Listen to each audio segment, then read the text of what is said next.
श्रीमद्भागवत महात्म्य तीसरा अध्याय। श्रीमद्भागवत की परंपरा और उसका महात्म्य। भागवत श्रवण से श्रोताओं को भगवत धाम की प्राप्ति। सूत जी कहते हैं, उद्धव जी ने वहाँ एकत्र हुए सब लोगों को श्री कृष्ण कीर्तन में लगा देखकर सभी का सत्कार किया और राजा परीक्षित को हृदय से लगाकर कहा। उद्धव जी ने कहा, राजन तुम धन्य हो, एकमात्र श्री कृष्ण की भक्ति से ही पूर्ण हो, क्योंकि श्री कृष्ण की संकीर्तन के महोत्सव में तुम्हारा हृदय इस प्रकार निमग्न हो रहा है। बड़े सौभाग्य की बात है कि श्री कृष्ण की पत्नियों के प्रति तुम्हारी भक्ति और वज्रनाभ पर तुम्हारा प्रेम है। तात तुम जो कुछ कर रहे हो सब तुम्हारे अनुरूप ही है, क्यों न हो। श्री कृष्ण ने ही तुम्हें शरीर और वैभव प्रदान किया है, अतः तुम्हारा उनके परपोत्र पर प्रेम होना स्वाभाविक ही है। इसमें तनिक भी संदेह नहीं कि समस्त द्वारका वासियों में ये लोग सबसे बढ़कर धन्य हैं, जिन्हें व्रज में निवास कराने के लिए भगवान श्री कृष्ण ने अर्जुन को आज्ञा की थी। श्री कृष्ण का मन रूपी चंद्रमा राधा के मुख की प्रभा रूप चांदनी से युक्त हो उनकी लीला भूमि वृंदावन को अपनी किरणों से सुशोभित करता हुआ यहाँ सदा प्रकाशमान रहता है। श्री कृष्ण चंद्र नित्य परिपूर्ण है, प्राकर चंद्रमा की भांति उनमें वृद्धि और क्षय रूप विकार नहीं होते। उनकी जो 16 कलाएं हैं उनसे सहस्रों चिन्मय किरणें निकलती रहती हैं, इससे उनके सहस्रों भेद हो जाते हैं। इन सभी कलाओं से युक्त नित्य परिपूर्ण श्री कृष्ण इस व्रज भूमि में सदा ही विद्यमान रहते हैं। इस भूमि में और उनके स्वरूप में कुछ अंतर नहीं है। राजेंद्र परीक्षित, इस प्रकार विचार करने पर सभी व्रजवासी भगवान के अंग में स्थित हैं। शरणागतों का भय दूर करने वाले जो ये वज्र हैं, इनका स्थान श्री कृष्ण के दाहिने चरण में है। इस अवतार में भगवान श्री कृष्ण ने इन सब को अपनी योग माया से अभिभूत कर लिया है। उसी के प्रभाव से ये अपने स्वरूप को भूल गए हैं और इसी कारण सदा दुखी रहते हैं। यह बात निसंदेह ऐसी ही है। श्री कृष्ण का प्रकाश प्राप्त हुए बिना किसी को भी अपने स्वरूप का बोध नहीं हो सकता। जीवों के अंतःकरण में जो श्री कृष्ण तत्व का प्रकाश है उस पर सदा माया का पर्दा पड़ा रहता है। 28वें द्वापर के अंत में जब भगवान श्री कृष्ण स्वयं ही सामने प्रकट होकर अपनी माया का पर्दा उठा लेते हैं, उस समय जीवों को उनका प्रकाश प्राप्त होता है, किंतु अब वह समय तो बीत गया। इसलिए उनके प्रकाश की प्राप्ति के लिए अब दूसरा उपाय बतलाया जा रहा है। सुनो, 28वें द्वापर के अतिरिक्त समय में यदि कोई श्री कृष्ण तत्व का प्रकाश पाना चाहे तो उसे वह श्रीमद्भागवत से ही प्राप्त हो सकता है। भगवान के भक्त जहाँ जब कभी श्रीमद्भागवत शास्त्र का संकीर्तन और श्रवण करते हैं, वहाँ उस समय भगवान श्री कृष्ण साक्षात रूप से विराजमान रहते हैं।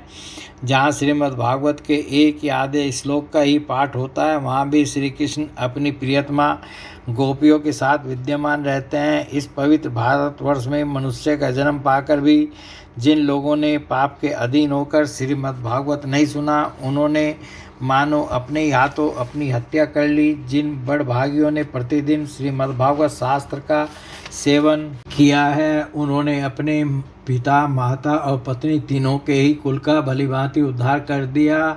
श्रीमद्भागवत के स्वाध्याय और श्रवण से ब्राह्मणों को विद्या का प्रकाश यानी बोध प्राप्त होता है। क्षत्रिय लोग शत्रुओं पर विजय पाते हैं, वैश्यों को धन मिलता है और शूद्र स्वस्थ निरोग बने रहते हैं। स्त्रियों तथा अंत्यज आदि अन्य लोगों की भी इच्छा श्रीमद्भागवत से पूर्ण होती है। अतः कौन ऐसा भाग्यवान पुरुष है जो श्रीमद्भागवत का नित्य ही सेवन न करेगा। अनेकों जन्म तक साधना करते करते जब मनुष्य पूर्ण सिद्ध हो जाता है, तब उसे श्रीमद्भागवत की प्राप्ति होती है। भागवत से भगवान का प्रकाश मिलता है, जिससे भगवत भक्ति उत्पन्न होती है। पूर्व काल में सांख्यायन की कृपा से श्रीमद्भागवत बृहस्पति जी को मिला और बृहस्पति जी ने मुझे दिया। इसी से मैं श्री कृष्ण का प्रियतम सखा हो सका हूँ। परीक्षित, बृहस्पति जी ने मुझे एक आख्यायिका भी सुनाई थी, उसे तुम सुनो। इस आख्यायिका में से श्रीमद्भागवत श्रवण के संप्रदाय का क्रम भी जाना जा सकता है। बृहस्पति जी ने कहा था, अपनी माया से पुरुष रूप धारण करने वाले भगवान श्री कृष्ण ने जब सृष्टि के लिए संकल्प किया तब उनके दिव्य विग्रह से 3 पुरुष प्रकट हुए। इनमें रजोगुण की प्रधानता से ब्रह्मा, सतगुण की प्रधानता से विष्णु और तमोगुण की प्रधानता से रुद्र प्रकट हुए। भगवान ने इन तीनों को क्रमशः जगत की उत्पत्ति, पालन और संहार करने का अधिकार प्रदान किया। तब भगवान के नाभि कमल से उत्पन्न हुए ब्रह्मा जी ने उनसे अपना मनोभाव यूँ प्रकट किया। ब्रह्मा जी ने कहा, परमात्मन, आप नार अर्थात जल में शयन करने के कारण नारायण नाम से प्रसिद्ध हैं। सबके आदि कारण होने से आदि पुरुष हैं। आपको नमस्कार है। प्रभु, आपने मुझे सृष्टि क्रम में लगाया है, मगर मुझे भय है कि सृष्टि काल में अत्यंत पापात्मा रजोगुण आपकी स्मृति में कहीं बाधा न डालने लग जाए। अतः कृपा करके ऐसी कोई बात बताएं जिससे आपकी याद बराबर बनी रहे। बृहस्पति जी कहते हैं, जब ब्रह्मा जी ने ऐसी प्रार्थना की तब पूर्व काल में भगवान ने उन्हें श्रीमद् भागवत का उपदेश देकर कहा, ब्राह्मण, तुम अपने मनोरथ की सिद्धि के लिए सदा ही इसका सेवन करते रहो। ब्रह्मा जी श्रीमद् भागवत का उपदेश पाकर बड़े प्रसन्न हुए और उन्होंने श्री कृष्ण की नित्य प्राप्ति के लिए तथा 7 आवरणों का भंग करने के लिए श्रीमद् भागवत का सप्ताह पारायण किया। सप्ताह यज्ञ की विधि से 7 दिनों तक श्रीमद् भागवत का सेवन करने से ब्रह्मा जी के सभी मनोरथ पूर्ण हो गए। इससे वे सदा भगवत स्मरण पूर्वक सृष्टि का विस्तार करते और बारंबार सप्ताह यज्ञ का अनुष्ठान करते रहते हैं। ब्रह्मा जी की भांति विष्णु ने भी अपने अभिष्ट अर्थ की सिद्धि के लिए उन परम पुरुष परमात्मा से प्रार्थना की, क्योंकि उन पुरुषोत्तम ने विष्णु को भी प्रजापालन रूप कर्म में नियुक्त किया था। विष्णु ने कहा, देव, मैं आपकी आज्ञा के अनुसार कर्म और ज्ञान के उद्देश्य से प्रवृत्ति और निवृत्ति के द्वारा यथोचित रूप से प्रजाओं का पालन करूंगा। काल क्रम से जब जब धर्म की हानि होगी तब तब अनेकों अवतार धारण कर पुनः धर्म की स्थापना करूंगा। जो भोगों की इच्छा रखने वाले हैं उन्हें अवश्य ही उनके लिए उनके किए हुए यज्ञादि कर्मों का फल अर्पण करूंगा, तथा जो संसार बंधन से मुक्त होना चाहते हैं, विरक्त हैं, उन्हें उनके इच्छानुसार 5 प्रकार की मुक्ति भी देता रहूंगा। परंतु जो लोग मोक्ष भी नहीं चाहते उनका पालन मैं कैसे करूंगा, यह बात समझ में नहीं आती। इसके अतिरिक्त मैं अपनी तथा लक्ष्मी जी की भी रक्षा कैसे कर सकूंगा, इसका उपाय भी बताइए। विष्णु की प्रार्थना सुनकर आदि पुरुष श्री कृष्ण ने उन्हें भी श्रीमद् भागवत का उपदेश किया और कहा, तुम अपने मनोरथ की सिद्धि के लिए इस श्रीमद् भागवत शास्त्र का सदा पाठ किया करो। उस उपदेश से विष्णु भगवान का चित्त प्रसन्न हो गया और वे लक्ष्मी जी के साथ प्रत्येक मास में श्रीमद् भागवत का चिंतन करने लगे। इससे वे परमार्थ का पालन और यथार्थ रूप से संसार की रक्षा करने में समर्थ हुए। जब भगवान विष्णु स्वयं वक्ता होते हैं और लक्ष्मी जी प्रेम से श्रवण करती है, उस समय प्रत्येक बार भागवत कथा का श्रवण 1 मास में ही समाप्त होता है। किंतु जब लक्ष्मी जी स्वयं वक्ता होती हैं और विष्णु श्रोता बनकर सुनते हैं, तब भागवत कथा का रसास्वादन 2 मास तक होता रहता है। उस समय कथा बड़ी सुंदर, बहुत ही रुचिकर होती है।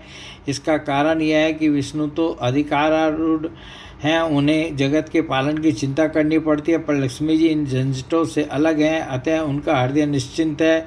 इसी से लक्ष्मी जी के मुख से भागवत कथा का रसास्वादन अधिक प्रकाशित होता है। इसके पश्चात रुद्र ने भी, जिन्हें भगवान ने पहले संहार कार्य में लगाया था, अपनी सामर्थ्य की वृद्धि के लिए उन परम पुरुष भगवान श्री कृष्ण से प्रार्थना की। रुद्र ने कहा, मेरे प्रभु देव, मुझ में नित्य नैमित्तिक और पाकर संहार की शक्तियाँ तो हैं, पर आत्यंतिक संहार की शक्ति बिल्कुल नहीं है। यह मेरे लिए बड़े दुख की बात है।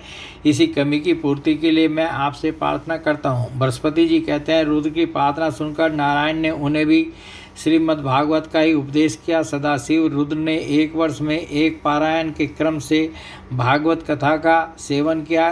इसके सेवन से उन्होंने तमोगुण पर विजय पाई और आत्यंतिक संहार यानी मोक्ष की शक्ति भी प्राप्त कर ली। उद्धव जी कहते हैं, श्रीमद् भागवत के महात्म के संबंध में यह आख्यायिका मैंने अपने गुरु श्री बृहस्पति जी से सुनी और उनसे भागवत का उपदेश प्राप्त कर उनके चरणों में प्रणाम करके मैं बहुत ही आनंदित हुआ। तत्पश्चात भगवान विष्णु की रीति स्वीकार करके मैंने भी 1 मास तक श्रीमद् भागवत कथा का भलीभांति रसास्वादन किया। उतने से ही मैं भगवान श्री कृष्ण का प्रियतम सखा हो गया। इसके पश्चात भगवान ने मुझे व्रज में अपनी प्रियतमा गोपियों की सेवा में नियुक्त किया। यद्यपि भगवान अपने लीला परिकरों के साथ नित्य विहार करते रहते हैं, इसलिए गोपियों का श्री कृष्ण से कभी भी वियोग नहीं होता, तथापि जो भ्रम से विरह वेदना का अनुभव कर रही थी, उन गोपियों के प्रति भगवान ने मेरे मुख से भागवत का संदेश कहलाया। उस संदेश को अपनी बुद्धि के अनुसार ग्रहण कर गोपियां तुरंत ही विरह वेदना से मुक्त हो गई। मैं भागवत के इस रहस्य को तो नहीं समझ सका, किंतु मैंने उसका चमत्कार प्रत्यक्ष देखा। इसके बहुत समय के बाद जब ब्रह्मादि देवता आकर भगवान से अपने परम धाम में पधारने की प्रार्थना करने चले गए, उस समय पीपल के वृक्ष के जड़ के पास अपने सामने खड़े हुए मुझे भगवान ने श्रीमद्भागवत विषयक उस रहस्य का स्वयं ही उपदेश किया और मेरी बुद्धि में उसका दृढ़ निश्चय करा दिया। उसी के प्रभाव से मैं बद्री का आश्रम में रहकर भी यहाँ व्रज की लताओं और बेलों में निवास करता हूँ। उसी के बल से यहाँ नारद कुंड पर सदा स्वेच्छानुसार विराजमान रहता हूँ।